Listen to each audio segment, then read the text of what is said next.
The controversy surrounding the alleged improper expenditure of 7.3 billion naira by Governor Rotimi Akeredolu of Ondo State is still garnering intense debate, highlighting the need for financial transparency and accountability in governance. Reacting to these allegations, a group, Social Rehabilitation, Grace and Support Initiative, has now written the Attorney General and Minister of Justice, Mr. Lateef Fagbemi, urging him to give close monitoring to financial transactions in Ondo State. According to the convener of the group, Dr. Oludare Marindoti, the Attorney General must assess any evidence of medical coercion or undue influence impacting Governor Akeredolu's decision-making and governance abilities. Well, joining us via Zoom from Texas is the convener himself of Social Rehabilitation, Grace and Support Initiative, Dr. Oludare Marindoti. Good morning. Thank you for joining us. Good morning, Veronica. Thanks for having me. Now, there's been so many issues springing up with Ondo State, the controversies, be it financial conversations here and there, accusation or allegations of forged signatures. I am wondering, because a lot of persons thought that the hatchet would be buried, every issues will be doused when the president waded into the matter to resolve whatever the crisis was going on in the state. But right now, we seem to be having a different dimension to what is going on there, and things might not be getting off or letting off anytime soon. Yes, you're very right. And, when the president, intervened duly, which was a very, good move. However, that was in an attempt to try to find a political solution to the problems. Some of the allegations that are coming up right now has shown that, that intervention might not be, able to work because there is no political solution to illegalities. My own concern was coming from, a point of care for the governor, when I wrote the letter last week to before this whole allegation of forgery became so prominent. When I wrote it to the Attorney General of Federation that we need to, focus on the care and the well-being of Governor Akeredolu because he is a patriot, he's a member of the INABA, he's a senior advocate of Nigeria, and we need to understand that right now he is vulnerable and he's, exposed to a potential medical coercion. Because, for someone to be able to make informed decisions, they need to have liberty and agency. Liberty essentially meaning freedom from any undue outside influence, and agency means ability to make, intentional decision. And when someone is, sick, one needs to be able to understand the psychology of being a patient. You are right now in a vulnerable state. You are highly impressionable. It is easy for people to color your world and paint a picture that does not really exist, which might even give, a bit of an explanation to the reason why there's supposedly a rift between the governor and his deputy. But when you look at the events that have really gone on over the weekend, it has, overtaken all that concern. I believe that the Attorney General right now must, act because silence is complicity. What is not said speaks volume. I was, monitoring the stories over the weekend, and I saw, some of the TV interviews, a couple of them, of the Commissioner of Information, or should I say disinformation in Ondo State, because she did make mention of some things. She said, the person that first alleged forgery at the law was the non-state actor and they threatened that the Attorney General of Ondo State is exploring the possibility of a suit. And then when the Commissioner of Mineral Resources came out and gave his own, 2 cents, or wrote his own letter, then she said the commissioner was criminal. Nobody is talking about exploring and confirming that these signatures were not forged. And I feel like forgery of a written signature is the most boneheaded thing that anybody can do in the 21st century, because forensic analysis of signature is proven science. You don't even need right now a forensic analyst. There are apps, multiple artificial intelligence powered apps that can process thousands of documents in seconds, and they will tell you with an unprecedented accuracy which is forged and which is not forged. So when you are forging a signature, what you are doing is using your own hands to document evidence of your own crime, which is just bonkers to me. This is what, in the words of Patrick Obahiagbon, we will call an odoriferous saga, cum gagatos gaga. As in, I am just bewildered that this can happen. So there is a need for these things to be thoroughly investigated. I mean, forging the signature of a sitting governor of a state. This is what the Yoruba people will call Aifeni Tomara Oko Soba and Tewolu, and I will try to explain it to you. Very It good. means that it is the disregard. It is the disregard for the purpose it is the disregard of a bushman that will make him walk naked in the city. That is the expression, because this is like a crime against a state. You are not committing the crime against Governor Akeredolu. You are committing the crime against Ondo State, usurping the powers of a governor. And to go back to the interviews of the Commissioner of Information, when after she said all this, when she was now confronted on national TV by someone who did the research, he basically looked like a deer in headlights. If body language was enough to convict someone, she was guilty as charged. She was hyperventilating. She was nervous. She was saying, okay, yes, forgery is a crime, but then if you say someone is forging something, has a crime been committed? She was, it was just disjointed. Then but what did Dr. she do? Dare, She apologies for the interruption. Dr. Dare, the commissioner is saying, she said at the time, and she also seems to be seconded by the House of Assembly, going by reports we saw in the papers this morning, saying they will not probe the allegations of the governor's signature being forged. According to them, they are saying the governor hasn't complained that his signature was forged, and so they are handicapped in this regard. So what's your take on this, kind of response? You have to understand patient psychology. They have already isolated the governor. So they are banking on the fact that if you ask the governor, he is going to say my signature was not forged, which goes back to the agency that we are talking about and liberty, because they have painted a picture, they have isolated the governor. That's why I was talking about care of the governor and the circle around the circle around the governor. The governor cannot say my signature is not forged. It is science. You might not be able to detect your own signature when it is forged, but science, forensic analysts will look at it under a microscope, expand it, and tell you that your signature is forged. That is why it is called a forgery. So saying they will not investigate it, it is dead on arrival. It is non sequitur. They cannot say that it is not that they are handicapped, it's that they are trying not to look at it. They are trying to sweep it under the carpet. And this is a serious matter that there is no political solution to it. They can't say that. I mean, if you look at it, I'll give an example just that is different. Some of the Boko Haram girls, Chibok girls that were kidnapped, that we've not been able to find, it's not like they are still under guns and chains. Sometimes they have Stockholm syndrome, whereby you start having sympathy with your captors, and then you support them, you stay with them. You can Google it, it is known. So most of the times, a lot of these girls might actually be going to market, but they won't say, I was one of the people that were kidnapped. There are stories of that in history of mankind. So that Governor Akeredolu did not complain that his signature is forged does not mean that his signature was not forged. Governor Akeredolu right now is a normal human being like you and me. If you consider it, if God forbid, you will never be in a serious condition, but just picture yourself in his shoes. Will you be trying to get back on your seat, or you'll be trying to get back on your feet? I will say you will choose the latter, not the former. So the preoccupation of Governor Akeredolu right now is his health, and that is the one thing that I don't want us to miss, because we need to take care of the man. He has taken care of us. It is not about people who want him for who he for what he is. We want people who love him for who he is to be around him as a person, hug him, hold his hand, support him, ensure that he's getting his medications in due course. I am optimistic that he can fight this battle and survive it.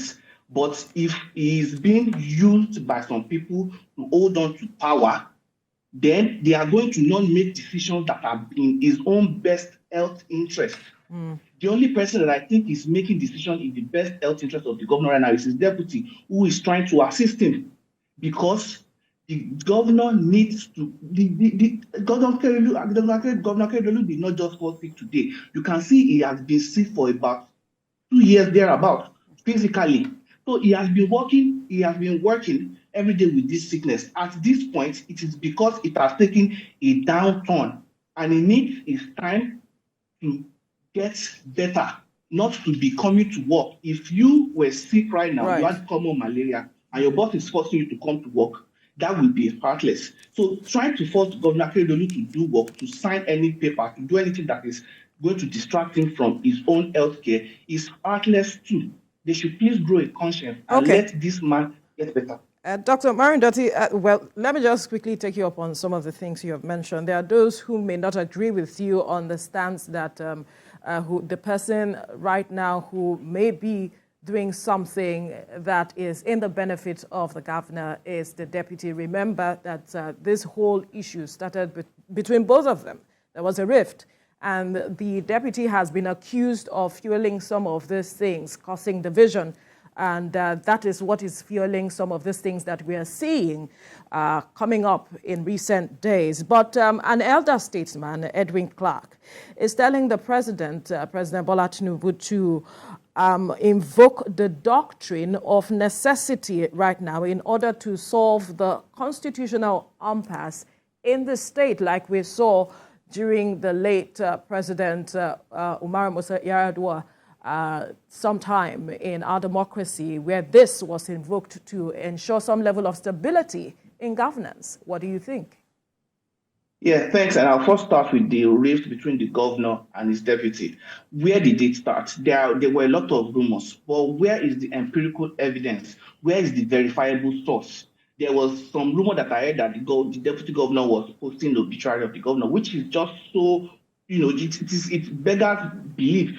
It doesn't make sense. It is essentially what is being done. They have isolated the president. That is the psychology of it. The governor, sorry. After the isolation, they have started suggesting things to him that will make him start to pick enemy. In Nigeria, it's not very difficult to do. Just say this person is the person that is doing jazz to you to cause all these things, and you are home and dry, and the person starts to form an undeserved enmity towards the other person. And when it comes to the issue about doctrine of necessity, I agree completely with it, because actually I feel like this should have been amended into our constitution. Because let's think about the state that you cited, that of Yar'Adua. Yar'Adua, when he was sick, then I was in medical school, the rumor was maybe he had Chokes syndrome, which was very serious, pericarditis and all those things. Now, at the time, the man was in ICU.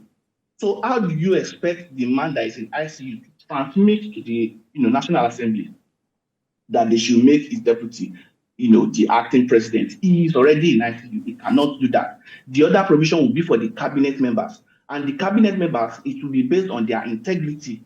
And what happened during the Yar'Adua situation was the lack of integrity of the cabinet member to start the process. So they need to put like maybe a time limit in the constitution that will automatically trigger a medical inquest. I think that's what's going to stop it. Even if you look at the case of the governor of Taraba that had an accident, then the man was already in a vegetative state. He did not have the agency to transmit power because he was no longer there. So it is the cabinet members that are supposed to trigger their Section 189 that see themselves as having their least power through that governor. So they are persisting him, they are subsisting him in that position to his own detriment. Instead of him to be trying to get better, they are trying to keep him because they are using him for power. They are using currently, I believe, in Ondo State, they are using Governor Akeredolu as a conduit to power, as opposed to just transmit. The Abuja resolution with President Tinubu was that nobody gets sacked. So how come they still find it difficult to transmit power to him? If they say nobody gets sacked, is it Governor Akeredolu that is, recuperating, that is in Ibadan, that will come and sack somebody? The infantile obsession with power that they have, I think, is because of the primaries of next year. They believe he who owns the power of the governor can control the direction and the destiny of the primaries. And since the deputy governor has shown interest, I believe, they are trying to stop him from getting to that point. That is one of the reasons why they would have caused the friction between him and the governor without having any form of interpersonal thing. I believe they said the deputy governor even asked anybody with an evidence of all these allegations to please bring it to him. Show me your source.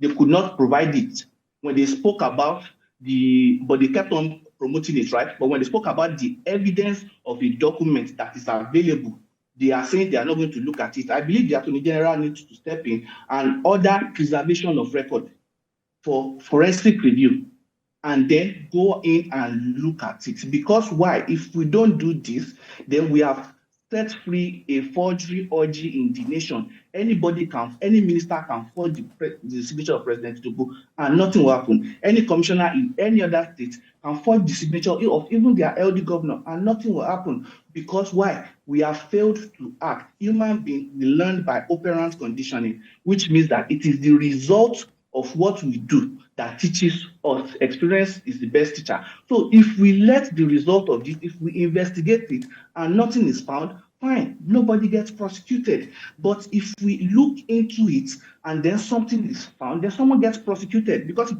still remains an allegation until someone has been convicted in a court of law. It is not a short trip.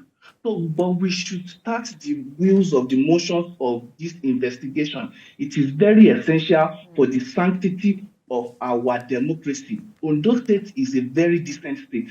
Our forefathers, people like Pa Jackson, people like Pa Fasenoti, people like His Royal Majesty Oba Olufalaye, these are decent people that laid good example for the generation that is in power now, and even my own generation to follow. These are people of unquestionable character, of impeccable integrity. So that signature is being forged in their state, it is going to be disheartening to them too, because this should not happen. It is a shame that this thing is being spoken about my Ondo State. If these people were my parents, I would even ensure doubly that they are investigated and if found convicted. That is it. And talking about investigation, I just want to take you back to your earlier comment and the petition that your group has, sent to the AGF's office, talking about this element of medical coercion. That played heavily in your petition. I wonder what you want to do with that now. What happens now? Yes, because my own paramount concern, maybe because I'm a doctor, is the health care of Governor Akeredolu. He needs to be getting the best possible care. He needs to be around people who love him. It is a pity he lost his mother, I think it was last year. People who love him truly, who want to care for him, who is after his own best interest, not what they can best get from him. That is what I want for Governor Akeredolu right now, so that his health care is not being compromised. Because I understand that a lot of times the average cost of, I don't know for a fact, but if he has a malignancy, leukemia or whatever is the rumor, the average cost of the chemotherapy is maybe around 2 years. So are we sure that they are not bringing him to Nigeria or making him go through undue stress just so that they can keep him as a conduit to power?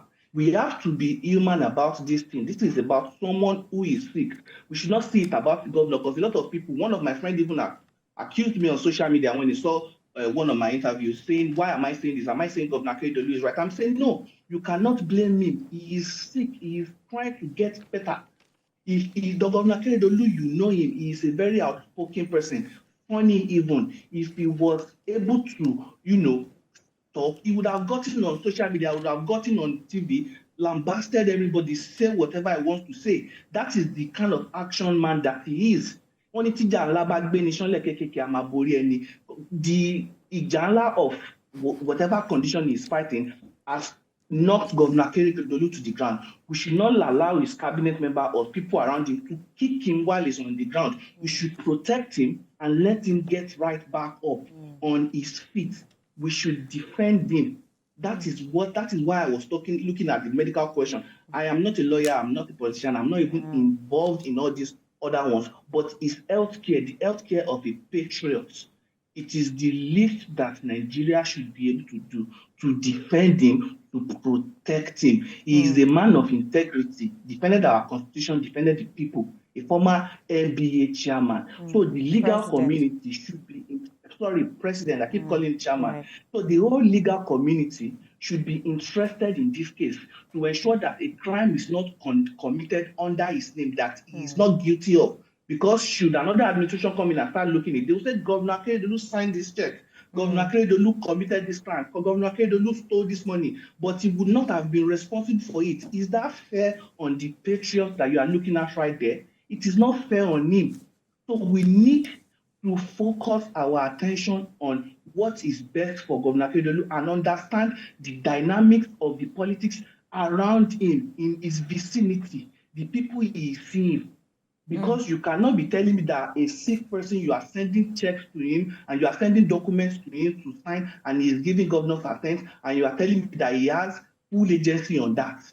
It takes time to appoint 102 people. Governor Akeredolu appointed 102 people because it was the LCDA chairman and local government caretaker chairman with their vices. It will take time to scrutinize people before you start selecting. So are you trying to tell me this man did all of that? We need to take a human perspective to this. I am here advocating for Governor Akeredolu's best interest. Right. Sometimes, as a doctor, I understand that the patient might not even understand their own best interest, and it is upon you, it is incumbent on you to explain it to them and to advocate it for them without pressuring them. So I want to be sure also that the people around the governor are not pressuring him for what he is. They love him for who he is, and they are giving him the best care. Right.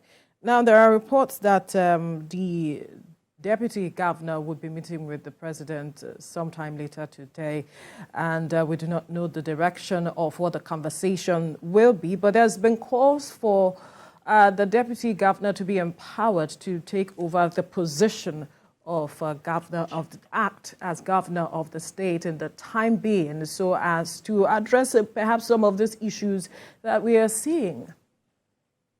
Yes, I do agree with that, because that is better than the petition that some other people, citizens duly filed in the court that gave the order of mandamus for the Section 189 to be activated, because that Section 189 will ultimately lead to the ouster of Governor Akeredolu if the medical panel finds that he is not sick. And I know doctors, because I am one of them. We have the integrity. You can't buy them. So, and it's going to be a group. So I think making the deputy governor acting governor is a better outcome, because in those State people have sympathy for the man. We are nice people. So we don't even want him to be kicked out. We want to stay with him and hope he's able to ride the seat to the sunset. But he has an assistant, he has a spare tire. While the position of the deputy is sinecure, in this case, it is a sine qua non, because he has to be the one to move the wheels of the state. So I believe that is a necessity. I don't know what, I'm not going to try to preempt what President Tinubu wants to tell the deputy governor, but this is very essential, and it is, I believe that if he gets the power, then he can institute an investigative body. The Attorney General of the state has already shown a lack of interest in this investigation. I understand that maybe the people in the federal, they have a lot of things that they are dealing with. So maybe that is one of the reasons why they can't put it. But the Attorney General of the state should be interested in investigating. Investigation is not prosecution. Investigation is not conviction. Investigation is fact-finding. It is highly, regrettable that it had to take a private civil society to even uncover all of this. This should be the duty of the law enforcement agency or the person in charge of investigation, which is the Attorney General of the state. And that was one of the reasons why when I wrote my letter, I wrote it to the Attorney General of the Federation, because I believe that the Attorney General of the state is suspect. There is a member of the cabinet. So you cannot trust that he will show a desire to find the facts, and this is what has played out eventually. So I believe this thing is going to get resolved, because the state needs to move on. The elders of the state, they are worried, And it is not, I mean, that is that's a Yoruba prayer. We don't want to disturb our elders. We want them to have rest of mind. They have done their part. They have done their bit. They should be resting right now, praying for their children and giving them advices, not trying to intervene and to get worked up and worried about what is going on in the state. So that is one of the reasons why I believe this this second meeting that the president has called privately will be a very fruitful one, because I also believe that the discussion in Aso Rock was also misrepresented by the House. Even the House needs to be investigated. Right, but quickly, Dr. Marindoti, the other issue now that many people have also harped on, I want to quickly get to know your expectations, because the AIG, that's the Assistant Inspector General of Police, is also talking about them monitoring the situation amidst fears of chaos and unrest in this seeming impasse.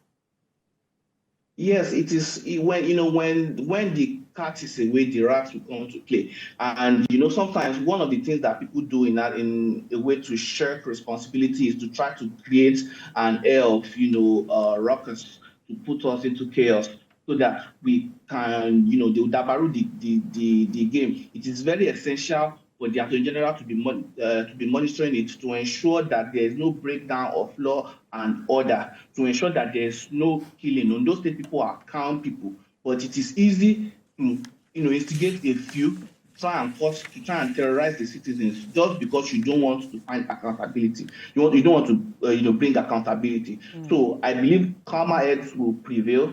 There should be a leader. Governor Akeredolu should be allowed to recover. And when he has recovered, when maybe not even fully, but when he is able and active, he will come back to the state, and it will be a triumphant welcome. He will ride a horse into that state, not like physically, poetically, because it will be a triumphant entry. Right. We are praying and rooting for the governor. Okay. And that's a fine place to leave the conversation this morning. Thank you so much, Dr. Oludare Marindoti, convener, Social Rehabilitation, Grace and Support Initiative, for your time on the program. Thank you. Thanks, Veronica. Thanks, Kemi. Bye. Thank you. Bye.